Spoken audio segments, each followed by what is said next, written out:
runner, and today we're going to be asking the simple question: has Nike lost the plot? Specifically with respect to its marathon racing shoes, has each version of the Vaporfly and Alphafly got progressively worse than the previous version? Let's see what I think. Now, you might think it's a bit strange of me to suggest that Nike have lost their way with marathon running shoes when Kipchoge just beat the world record wearing a pair of Nike Alphafly 2, but hear me out. So, it all began with these, the Vaporfly 4%, and note these are the original, these are not the Flyknit version, these are the OG, the originals. And these baby blue versions, I understand, were as rare as hen's teeth. But I got a pair, and I raced my marathon PB in these, 2:26, and of course I love them. Now the stats for these are that they were 6.9 ounces, which is 196 grams, and they were 10mm drop, so quite an aggressive drop. The difficulty with these is you couldn't buy any, and it was very strange in my view, because this is, in my view, the best marathon shoe ever, and it was impossible to find a pair. And before everyone had got their hands on them, and there was a real clamour for them, Nike came out with the next pair, which was the Flyknit version of these. Now these were a very similar shoe to the original version, but these, because of the Flyknit upper, were a tiny bit heavier. They were about 10 grams heavier, and very similar sole. Everything was very similar, except for the upper, which was a little bit heavier. I also thought the foam was a bit firmer in these ones, but I've never had that confirmed one way or the other, but just to the touch, this foam feels a bit firmer. So I actually use these for 10k races because I think they're a bit more responsive. Either way, I could never understand why this shoe you couldn't get, and then before Nike had completely exploited that, they brought out these, which in my view were a very similar shoe but slightly worse. They were a little bit heavier.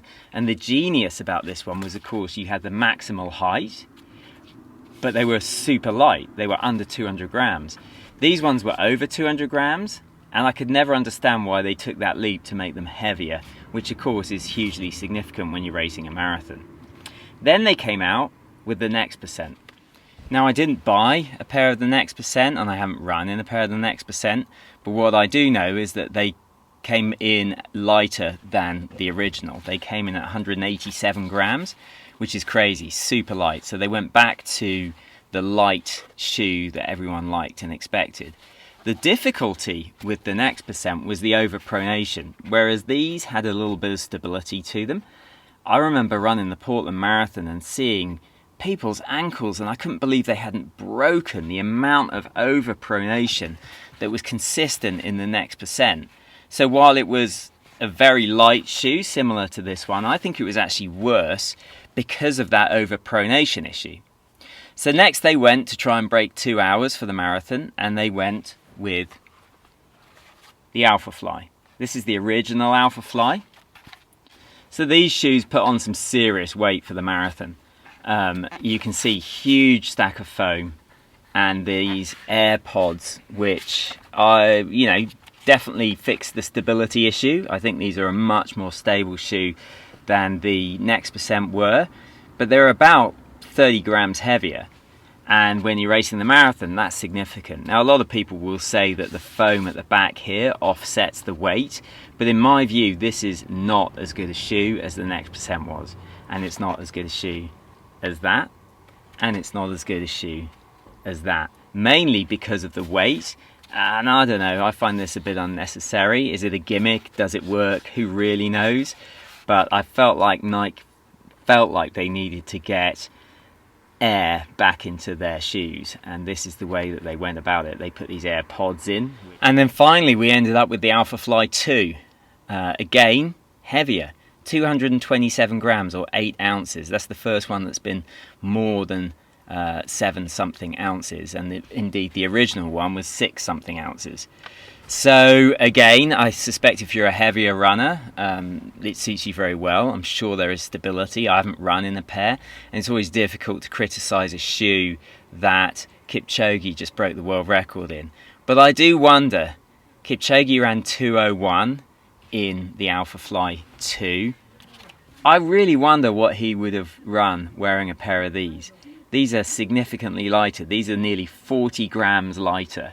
And if you look at some of the running formulas, that would be minutes over the marathon. Now, I'm not saying he would have sailed under 2 hours in a pair of these, but I do wonder if he'd been quicker in a pair of these.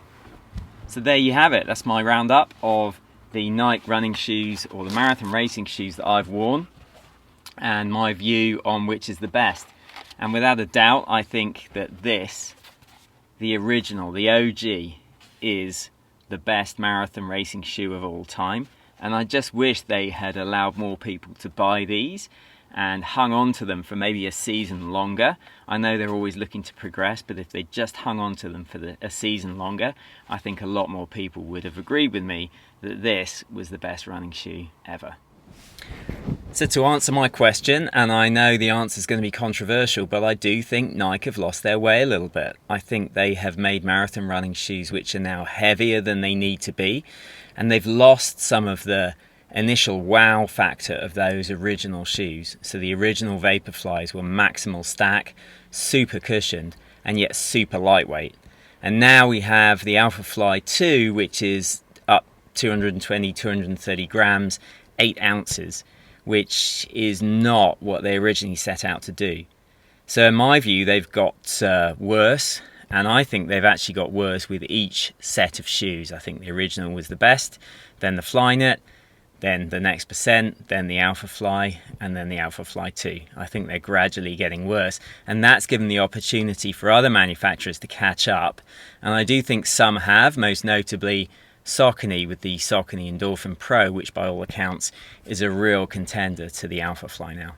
So thanks for watching. Don't forget to mash that like button, please subscribe, and I'll see you on the next one.